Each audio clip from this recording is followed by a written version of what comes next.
হুমায়ুন কবিরের বাবরি মসজিদের আপনি বলেছেন টাকা দেব, আপনি কি বলতে চান? দেখুন, মসজিদ আল্লাহর ঘর, যে কেউ করতে পারে। এখন কেউ যদি বলে যে কেউ মানে কোনো মুসলমান ব্যক্তি তার বাপের জায়গায় সে মসজিদ করবে এবং টাকা হালাল টাকা হতে হবে, হারাম টাকা নয়, আল্লাহর ঘর হবে, মুসলমানদের অনুদানে হবে।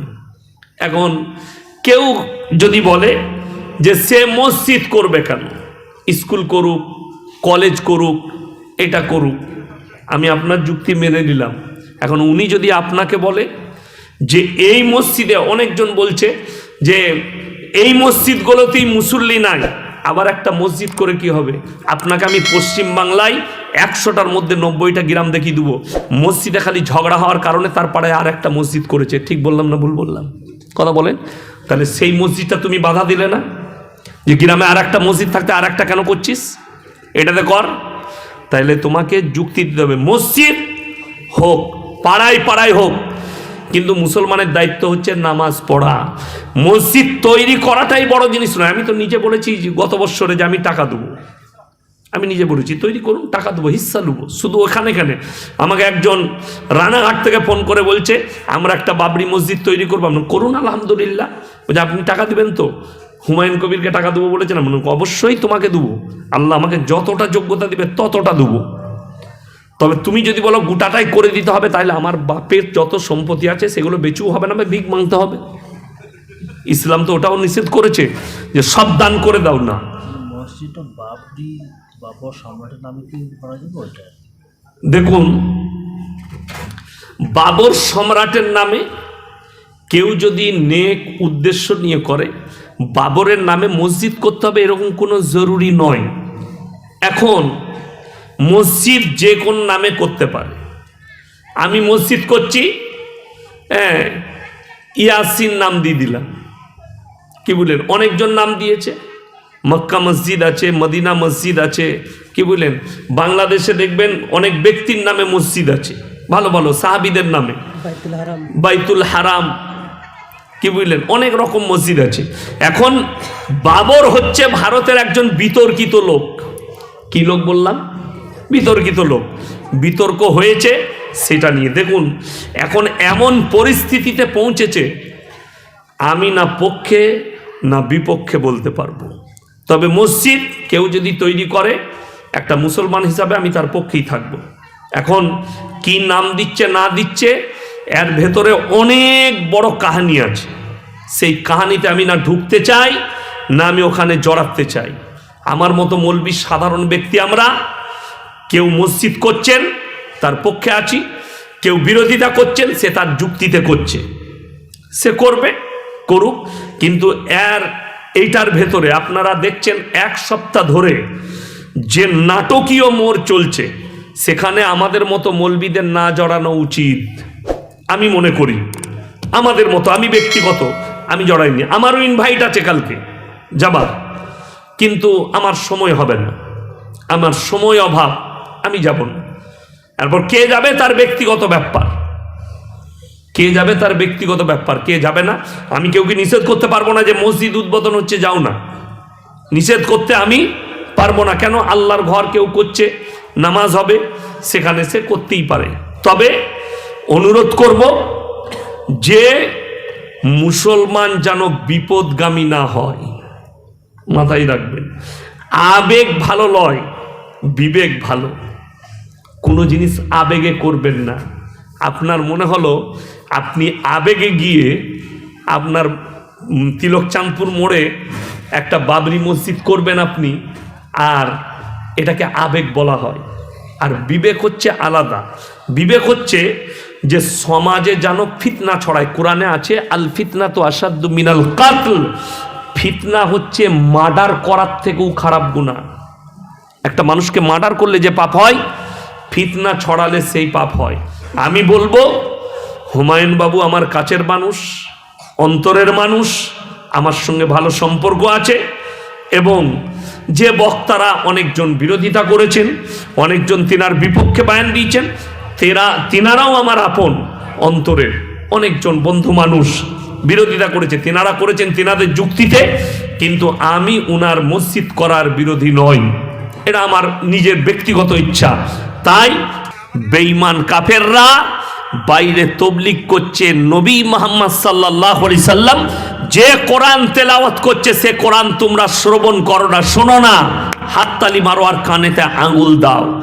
ইমানদারির সঙ্গে বলুন, ইসলামকে রুখা গেছে?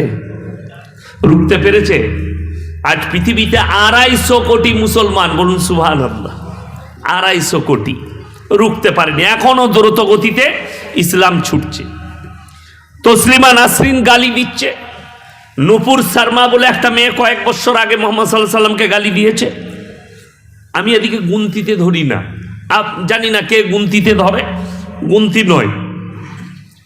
ভারতের যারা মনীষী আমার কাছে, আমাদের কাছে, কবিগুরু রবীন্দ্রনাথ ঠাকুর, ঈশ্বরচন্দ্র বিদ্যাসাগর, বঙ্কিমচন্দ্র, শরৎচন্দ্র, রাজা রামমোহন রায়, স্বামী বিবেকানন্দ আমেরিকার শিকাগো শহরে দাঁড়িয়ে বলেছেন, পৃথিবীতে যদি আমি কেউ কি মহামানব মনে করি, তিনি হচ্ছেন হযরত মুহাম্মদ মুস্তাফা, বলুন সাল্লাল্লাহু আলাইহি ওয়াসাল্লাম।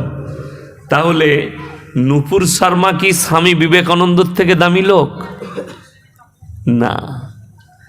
এই প্রসঙ্গে একটা কথা বলি, আমাকে একবার বর্ধমানে খুব বড় ডাক্তার, এশিয়া মহাদেশের 3টে হার্টের ডাক্তারের মধ্যে উনি একজন, ডাক্তার আজিজুল হক, মৌলবি ছাড়া ধরতে পারবেন না, এত বড় বড় দাড়ি, 5 ওয়াক্তের নামাজি, কলকাতায় থাকে, বর্ধমানে একদিন বসে প্রতি মাসের 28 তারিখে, ওই করজেন গেটের কাছে মল্লিক বাজারের ওপরে বসেন, বেশি রুগী দেখে না, 20টা না 25টা রুগী দেখেন।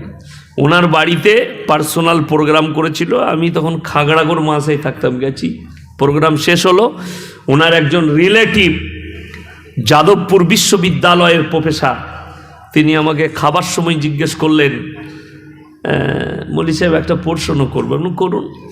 আচ্ছা, আপনারা বললেন ইমানদার মমিন ব্যক্তিরা জান্নাতে যাবে, ভালো লোকরা জান্নাতে যাবে, কবিগুরু রবীন্দ্রনাথ ঠাকুর তো ভালো লোক, ঈশ্বরচন্দ্র বিদ্যাসাগর ভালো লোক, তারা মানুষের সমাজের উপকার করেছে, স্বামী বিবেকানন্দ, বঙ্কিমচন্দ্র, রাজা রামমোহন রায়, এরা সমাজসেবী ছিল, সমাজের উপকার করেছে, আমরা 100%।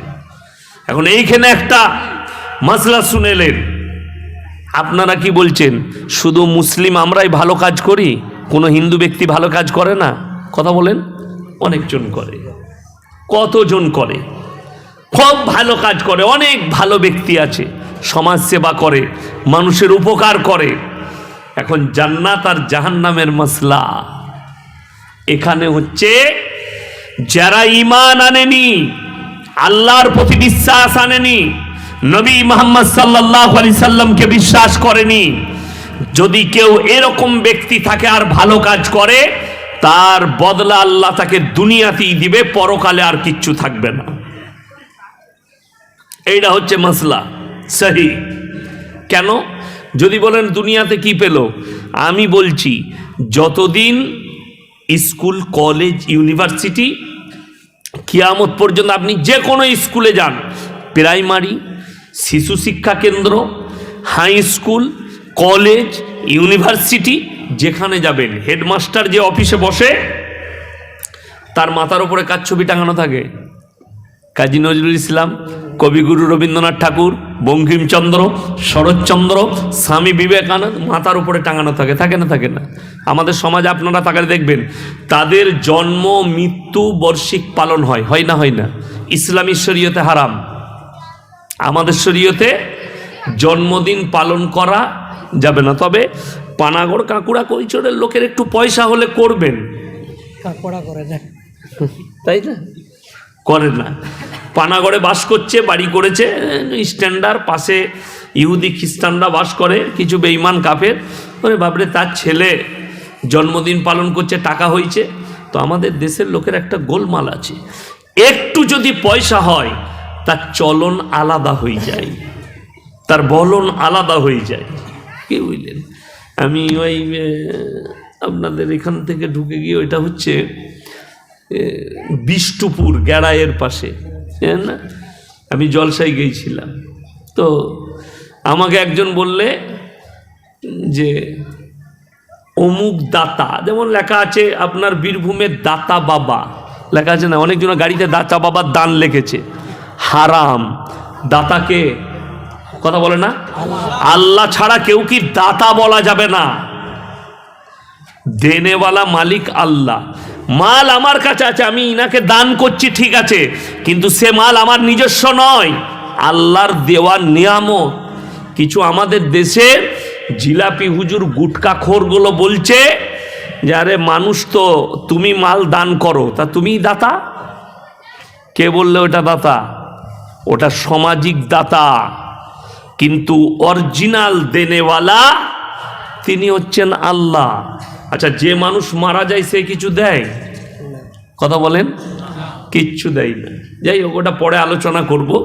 এখন ভারতে 10 কোটি মুসলমান আছে, তার মধ্যে 31 কোটি মুসলমান। 10 কোটি মুসলমান আছে কিনা সন্দেহ আছে। যদি বলেন কেন, এই থানাটা কাঁকসা থানা তো, আমাদের পূর্ব থানা। বুধবুধ, আচ্ছা বুধবুধ থানা, তাহলে তো আরো সুবিধা হলো। কথা বুঝতে পারেন, বুধবুধ থানা। আমি অনেক দিন আগে বুধবুধ টাউনে, বুধবুধ বাজারে দেখবেন একটা মসজিদ আছে, দেখেছেন বাজারে?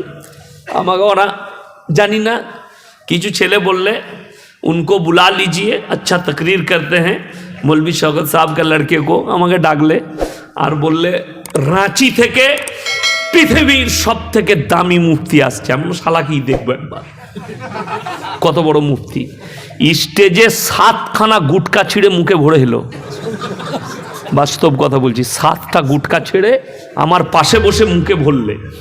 তো আমি বয়ান শুরু করলাম, আর আশেপাশের যতগুলো জিলাপি হুজুর ছিল তারা খালি ছুটে বেড়াচ্ছিল, ইনকো উতার দো, সালা কাফির হ্যায়, ওয়াহাবি হ্যায়, ইনকো নিকালো, ইনকা তকরির নেই চলেগি। আর আমাদের পুরুষ তো জানছেন কত ভালো গ্রাম। 4-5টা ছেলে আমার এলো, আমি বললাম যে দেখবি খাসির গোশ ভুনা আর খাস চালের খিচুড়ি করেছে। বলছে হুজুর একটু লাইন করে দেন, ভাই তোরা আমার সাথে খাবি, চিন্তা নাই, আই খালি জলসা শুনতে। তারা তো জলসা শোনার লোক নয়, কিসের খাবার লোক। আমরা চুচলাই যখনই বাইরে বলছে 4-5টা মৌলবি, ইনকো উতার দো, इनका तकरीर नहीं सुना जाएगा, ये काफिर है, वहाबी है और फुलाने हैं, তখন এরা 3-4 জন বলছে যে ইয়াসিন সাহেবকে নামালি বোম চার্জ করে দেবো, যা হবে হবে। ভয় আর কেউ বলে না, দেখছে পুরুষ ছেলে গোলমাল করবে। ওরা বললে নামাক খালি, তারপরে ভাঙচুর কি করতে হয় আর ঝামেলা কি করতে হয় দেখে নেবো। আমাকে আর নামাইনি, বলে সবসে বড়া মুফতি আর হ্যাঁ, 5টা গুটকা ছিঁড়ে মুখে ভরলো। তো আমি যখনই দেখলাম সে কাজ করলে, তখন আমি বললাম আল্লাহ কোরআনে বলেছেন, নবীজি সাল্লাল্লাহু আলাইহি সাল্লাম হাদিস বর্ণনা করেছেন, নেশাগ্রস্ত জিনিস হারাম। আমাদের দেশের এক তবকার মৌলবীরা বলছে মকরু। এরপর মকরুর আমি একটা ব্যাখ্যা দিই, সেই মৌলবীকে জিজ্ঞেস করুন, যে জীবনে গুটকা খায় না তাকে গুটকা খাই দিলে মাথা ঘুরবে না? ঘুরবে না? ঘুরবে, তার মানে নেশা হচ্ছে। যে জীবনে খৈনি খায় না তাকে খৈনি খাই দেন, মাথা ঘুরবে না? ঘুরবে না, মাথা ঘুরবে। যে জীবনে গুল মানে না তাকে গুল মানি দেন, মাথা ঘুরে পড়ে যাবে, সে বেহুশ হয়ে যাবে। তার মানে এগুলো নেশা। যে বিড়ি খায় না, যে সিগারেট খায় না তাকে খাইয়ে দেন, মাথা ঘুরবে। তাহলে এগুলো নেশা। নেশা হচ্ছে বলে মাথা ঘুরছে, নেশা না থাকলে মাথা ঘুরতো না। অর্থাৎ যে অভ্যাস করে নিয়েছে, কি বুঝলেন? দেখবেন যেগুলো জাত মাতাল, জাত মাতাল বুঝেন? হ্যাঁ, আমাদের কিছু ছেলে আছে আমাদের গলসি থানায়, তারা নেশা করে। প্রথমে মদ করেছে, আফিং করেছে, হিরোইন করেছে। কোনো নেশা যখন কাজ করছে না, তখন এই হাতে রক্ত বার করে, ইঞ্জেকশন নিজের সিলিঞ্চি ভরে রক্ত বার করে, নেশাটা মিশিয়ে, কি নেশা জানি না, আবার ভরে দিচ্ছে। সেটা একটা নেশা। এইটাও যখন কাজ করে না, তখন বাচ্চা বাচ্চা সাপের ছানা কিনতে পাওয়া যায় 2 নম্বরই ভাবে, সেই সাপের ছানার ছোবলটা জুবানে নেয়। সুবহানাল্লাহ। এইটা একটা নেশা। এই যারা জাত মাতাল হয়ে যায়, মদ, আফিং, গাঁজা তার কাছে কিছুই নয়, ওগুলো খেলে। তো আমাদের পুরসায় একজন মাতাল এখনো বেঁচে আছে, তো আমার আব্বাজিকে বড় ভাই বলে, তো মাদ্রাসার পাশেই ছিল। যখনই এমনি লোকের সাথে একদম কথা বলে, আপনি যদি দেখেন তা মনে হবে অলি লোক, কোনো কথা বলবে না। চাচা কি করছে,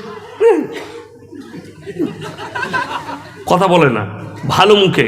কিন্তু মদ খেয়ে নিলে, তা আমার মনে হয় আমি ছোট থেকে দেখছি, যখনই মদ খাই তখনই আমার আব্বাকে দেখা পেলি, বড় ভাই কাল থেকে আর মসজিদ ছাড়বো না, ইনশাল্লাহ ঢুকে পড়ছি। তাই 60 বছর দেখছি মাল এখনো ঢুকে নাই, ওই রকমই আছে। যাই হোক, আল্লাহ হিদায়ত প্রাপ্ত করুক, হিদায়ত দেখ। তো নেশা, যে বরাবর নেশা করে, নেশা তার কাছে আর কিছু নেশা থাকে না। কিন্তু যারা করে না, হঠাৎ করে করলে মাথা ঘুরবে।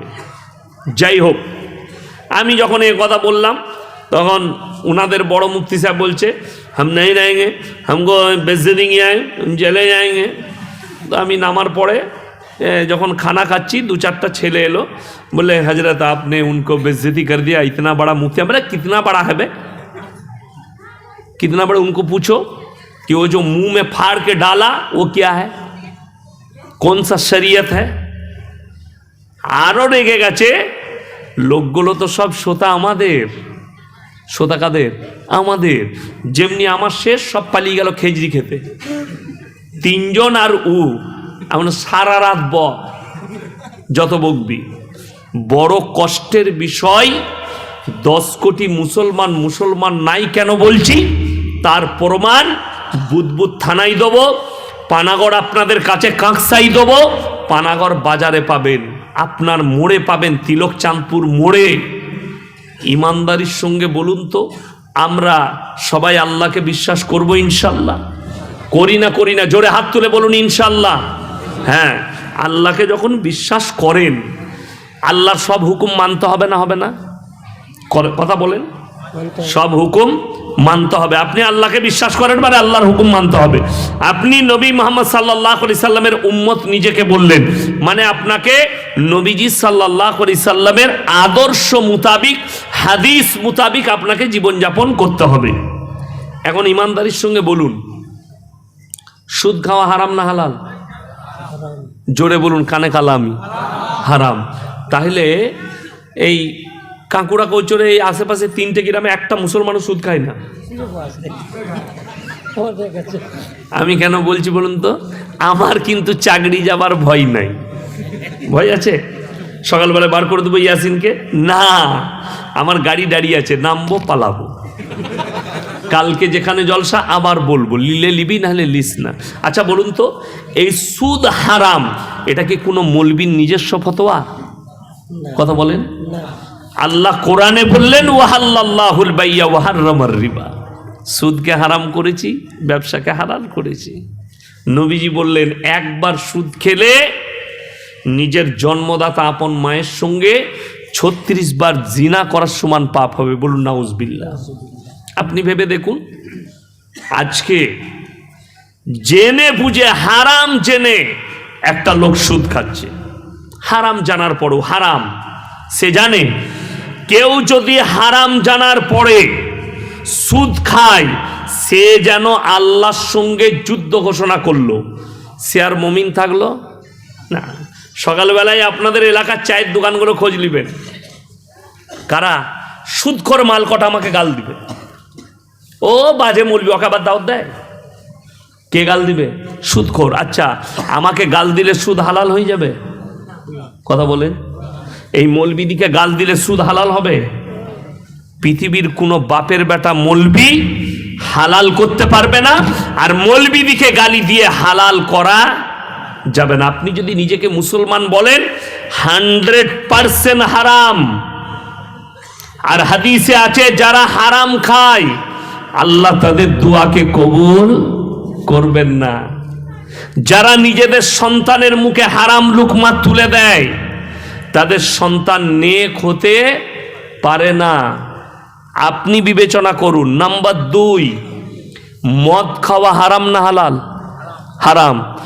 আপনি আমার সঙ্গে হাই রোডে চাপুন, বুধ পর্যন্ত নিয়ে যাব, আমি দেখিয়ে দেবো মুসলমান ঘরের ছেলে মদ পানও করছে, মদ বিক্রিও করছে। ঠিক বললাম না ভুল বললাম? চাপুন হাই রোডে, আমি দেখিয়ে দেবো। দুর্গাপুরের দিকে যাবেন, দেখিয়ে দেবো। আমার বর্ধমানের দিকে যাবেন, গলসির দিকে, দেখিয়ে দেবো।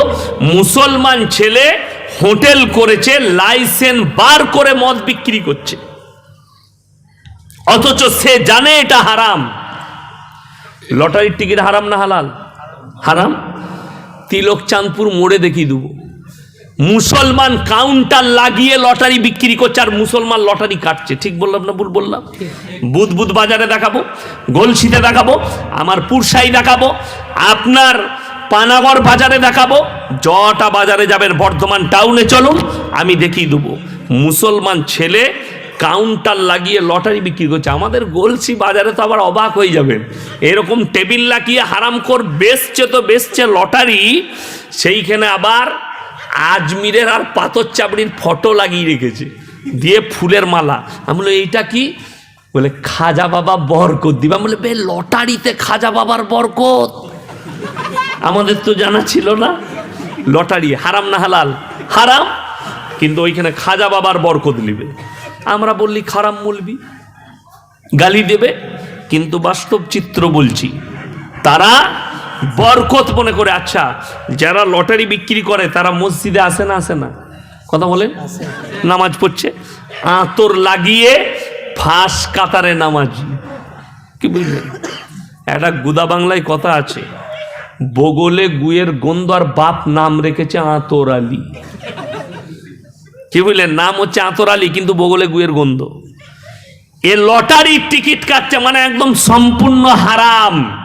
লটারি বেচছে, কিন্তু হজরত গোলাপের আতর লাগিয়ে ফাঁস কাতারে এসে, আরে জুম্মার দিনে মলি সাহেবের খুতবা শুনবো আমি।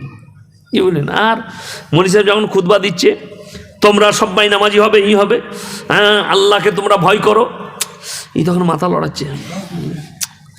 মানে এত বুঝেছে ও, এত ভয় আল্লাহকে করে। ওই জন্য আমি মাঝে মাঝে বলি, কেউ কি যখন নামাজের দাওয়াত দিই না, আমি দেখেছি তো আমাদের গ্রামে ওই তবলিগের সাথী ভাইরা আসে, গাস্ত করছে, এক কাছে দাঁড়িয়ে আছে, লোক দিকে ভাই চায়ের দোকান থেকে এসো, আমির সাহেব এসছে কথা বলবেন। আমির সাহেব বললে, ভাই তোমরা নামাজ পড়ো, রোজা রাখো, আর মগরিবের সময় আমাদের মাসোয়ারা আছে, একটু মসজিদে আসবো। এখানে দুটো কোয়ালিটির মাল থাকে। কটা? দুটো। একজন বলে ইনশাল্লাহ দেখছি মসজিদে যাব, নামাজ পড়বো। আর একজন বলে ইনশাল্লাহ যাচ্ছি, মানে ই মোটেই যাবে না। হ্যাঁ, জলসাই মাঝে মাঝে দেখবেন বক্তারা যখন বলে বলুন ইনশাল্লাহ, তখন এক একটা মাল এত ঢ্যামনা, সে চিল্লিয়ে মলি সাহেবকে বলে ইনশাল্লাহ, তার মানে ওই হচ্ছে 1 নম্বর হারামখোর। ও মজাক করছে না, মজাক করো না দিনকে লিয়ে। জেনে রেখে দিবে, তুমি যদি মজাক করে ইনশাল্লাহ বলো, আমার আল্লাহ কিন্তু সব জানে। জানেন না? জানেন না? তুমি মজাক করছো, ইয়ার কি মারছো, একটা দাড়ি টুপিওয়ালার মজাক উড়াচ্ছ, তুমি জাহান্নামে যাবে কিয়ামতের দিনে। আগে চলুন। এই লোকরা মদ কেন ছাড়ছে না, সুদ কেন ছাড়ছে না, লটারি কেন ছাড়ছে না? তার মারাত্মক কারণ দুটো দিক আছে। একটা হচ্ছে ইমামকে সমাজের লোক বাপের গোলাম মনে করে নিয়েছে। ইমামকে যদি মাথা মনে করত, ইমামকে যদি সমাজ সেবক মনে করত, সংস্কারক মনে করত, আজকে গ্রামে পরিবর্তন আসতো আমাদের সমাজে। কিন্তু ইমামকে দুটো কাজে রেখেছেন, মানুষ মরে গেলে জানাজা পড়াও, মসজিদে 5 ওয়াক্তের নামাজ পড়াও, গায়ের দিকটা আমরা দেখে নেব কোথায় কি করতে হবে। ঠিক বললাম না ভুল বললাম? বাস, কোন মসজিদের মতওয়াল্লি সেক্রেটারি একটা দেখাতে পারবেন আমার বর্ধমান জেলায়? আমি আজকে বর্ধমান জেলায় বসে বয়ান করছি, কালকে ত্রিপুরায় ছিলাম, কালকে আবার নদিয়া ডিস্ট্রিক্টে থাকবো। আপনারা একটা দেখাতে পারবেন কোন মসজিদের মতোয়াল্লিকে, সেক্রেটারিকে, যে মেম্বারে দাঁড়িয়ে জুম্মার দিনে বলেছে ইমাম সাহেব মাইকটা আমাকে দেন তো, মাইকটা নিয়ে যে যারা লটারির ব্যবসা করছো তারা ইমামকে পালা দিবে না, তাদেরকে সমাজে মিশতে নেওয়া হবে না, যে প্রকাশ্যে সুদের কারবার করছো তাকে সমাজে মিশতে নেওয়া হবে না, সে ইমামকে পালা দিবে না। এটা কোনো বাপের বেটা মতোয়াল্লি বলেছে? সমাজ তো ধ্বংস ওখানেই হয়েছে। দায় কার? ইমাম সাহেবকে বলছে মৌলী সাহেব আমাদের গায়ে সুদখোর বেড়ে যাচ্ছে, একটু সুদ নিয়ে বায়ান করবেন। যেমনি বায়ান করে দিলে তারপরের দিন ওই হারামখোরি বলছে ওকে বার করে দে। বাস্তব বলছি, আমি নাম করব না গ্রামের, এই বুদবুদ, গলসি, পানাগড়, কাঁকসা, এই তিনটে থানার ভেতরে গ্রামটা আছে। আমি কেন তিনটে থানা বললাম? তারা আঁচ করে ফেলবে, আমাদিকে বলছে, গালি দিবে, কিন্তু বাস্তব বলছি। মানুষ মারা গেছে রমজান মাসে, খানা রান্না করেছে, গ্রামের মোড়ল মাইকটা নিয়ে জানাজার ময়দানে এলান করছে যে সমস্ত মেহমান এসছেন খানা খেয়ে যাবেন। বেচারা ইমাম সাহেব সৎ মানুষ, মাইকটা নিয়ে বললে রমজান মাসে খানার এলান করা হারাম। বিশ্বাস করুন, তারপরের দিন সকালবেলায় মসজিদ কমিটি তাকে তাড়িয়েছে মসজিদ থেকে। আর আমার মতো বক্তা, আমাদের মতো বক্তারা যখন স্টেজে বললাম মরা বাড়িতে খানা রান্না করাই হারাম, তখন বললে ইয়াসিন সাহেব হক বলছে। আমি বললে হক আর ইমাম বললে তাড়াবি কেন? এ তো জানে ইয়াসিন সাহেবের চাকরি খাবার যোগ্যতা আমার নাই। আপনারা কেউ আমার চাকরি খেতে পারবেন? আমি আল্লাহর কসম করে বলে যাচ্ছি, আমি কারো বাঁয়ে বোয়ানো বক্তা লয়, আর কারো বাঁয়ে বোয়াই না। আমাকে যদি কালকেই বলে যে মাদ্রাসা থেকে বেরিয়ে যা, এত কড়া কথা বলা যাবে না। আমি মাদ্রাসা হেসে হেসে ছেড়ে দেবো, কিন্তু হক থেকে লড়বো না। আজকে তো সমাজ ধ্বংস হলো ওই জন্যই। আজকে একটা হক্কানি মানুষের, হকের ওপরে চলনেওয়ালা ইমানদারের মূল্য আমাদের সমাজে নেই।